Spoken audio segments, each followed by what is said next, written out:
I'm here from Women's Mafia. There's many of us here, so watch out. So I'm very excited to make an introduction, a very special introduction today. I'm a tech pioneer. I've started the first internet cafe in the world well before a few of you were born, and introduced email to humans as we know it.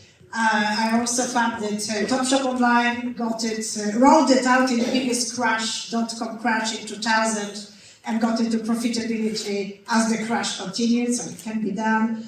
I then brought Shopify to UK and co-founded the first hydro-driven Bitcoin miner up in Scotland. So I can say that I know a little bit about bringing new tech to the world, and I have a good eye for it. However, it's always a very difficult thing to birth these new projects, and as we know, it's a journey, and it takes very, very special people to travel on the journey. One of these people we have here tonight. So where I come from is Web 1, then I did Web 2, and Web 2 was mainly about selling physical products from offline, bringing them online. But Web 3 is more about creating digital products and selling them or creating them online, and that's bloody hard. As you know, it's a journey probably much harder than my first purchase using PayPal from Internet Bookshop back in 1994. Level of difficulty went up.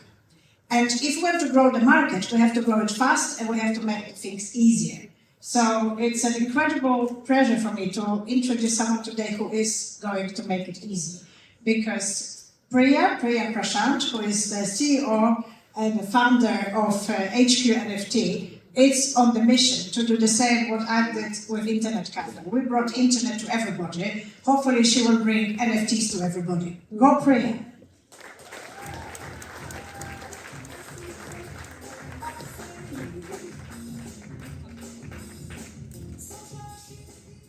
By the way, I'm Divya.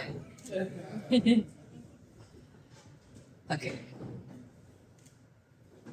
Today it's all about art meeting technology. How many here have had two passions and have had to kind of make a choice? Raise your hands. Okay. Well, I mean, very similar. Well, when I was starting off my career, I've had to make a choice whether I follow my passion for art or my passion for technology.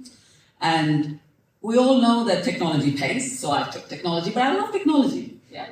Having said that, art is actually leading the way. It's bringing about awareness to the blockchain.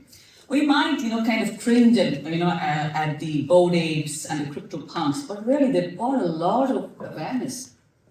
There are a few artists, a few creators who have done exceptionally well. Yeah? And it takes a lot of time and effort to build these sort of platforms. However, when I speak to my artist friends who are either creating NFT collections or looking to create NFT collections, it's become very evident that blockchain itself is the biggest blocker. Let's put this in perspective. You only have about a few 100,000 blockchain developers when compared to 18 million web developers. So it's absolutely not sustainable if you do not have a no-code ecosystem. So this got me thinking, and it's my passion really. Both art and technology is my passion, and I wanted to do something about it. So I brought these two passions together, and we built out HQNFTs, the Wix for NFTs. It's a one-stop shop, no-code platform where you can create NFT collections without a single line of code, and also you can value NFTs. We're a small team but extremely ambitious. So we built out an entire no-code, sophisticated NFT platform in under 2 months. Let's see how it works. This is a Web 2 sort of interface, but actually you're putting the metadata into the blockchain about that particular NFT collection. On the back of it, you're actually adding layers from Photoshop, and our proprietary in-house AI developed by me and my blockchain developers, actually stitches the layers together into an NFT collection. While this might just seem like an image, it's great, but you can actually add any sort of metadata. So having said that, if you sign up today on my platform, you will get a proof of attendance. So there you go. And as you can see, you can go straight from Photoshop layers to a collection on the blockchain without a single line of code. Did anybody see anything that is Web3 except the MetaMask? Not really, right? So that's where it is. That's the power of the tool. Well, we want to make it sweet even for the collectors. So we created a valuation platform where we value NFTs on the back of sentiment, emotion, and traits. Why? Because if you look at the pure plain NFT play, where it's a Bored Ape or a World of Women or a CryptoPunk, actually World of Women is not just a pure play. It is actually a collection of NFTs to empower women within the NFT space to learn more about NFTs. So if you were to value these sort of collectibles, then it's also about the community, because an NFT collection is an absolute, doesn't have any value without its community. So we value the NFT based on the emotion and sentiment being felt on social media. This is real-time analysis of Twitter. And then we also value NFTs based on traits, as you can see.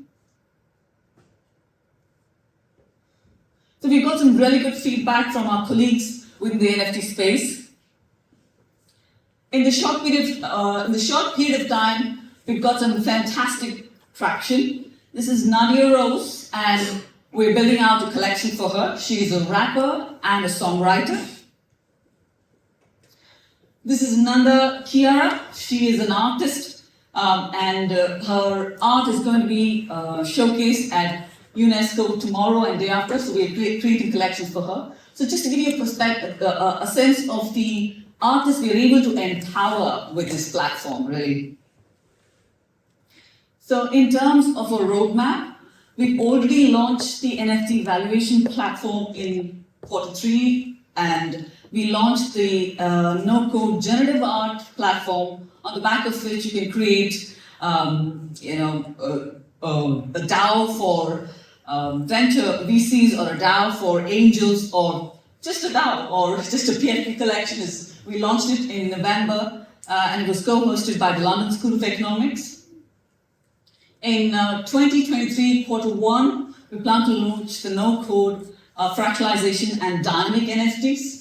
So this will open up markets where we can actually reach out to museums and galleries and such.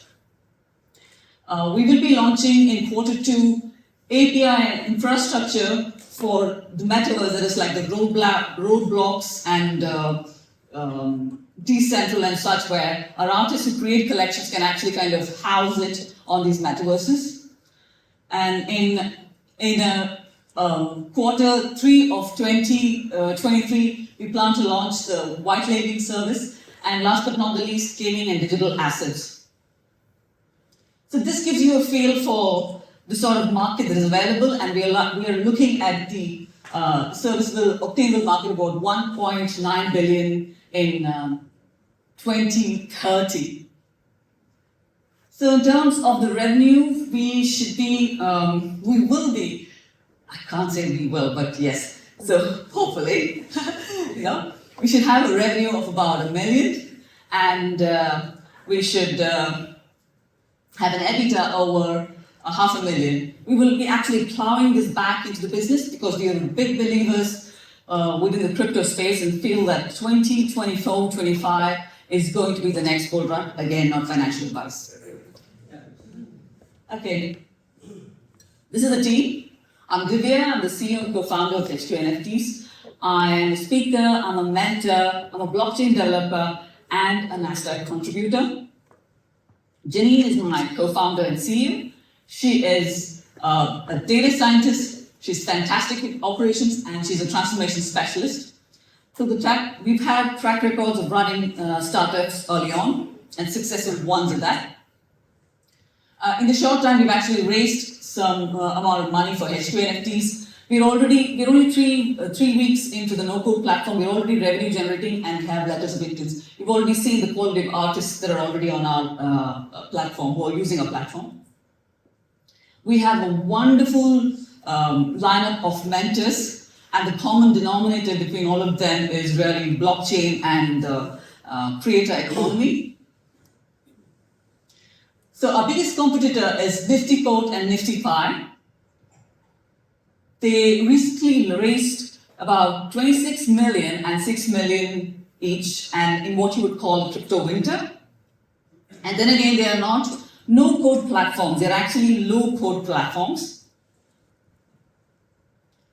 So we're valuing ourselves at a very competitive 3.8 million, and we're looking to raise 150,000 in this round. So we are making Web3 accessible for the creator economy. And we want you to join us in this journey as we level the playing field. Thank you so much.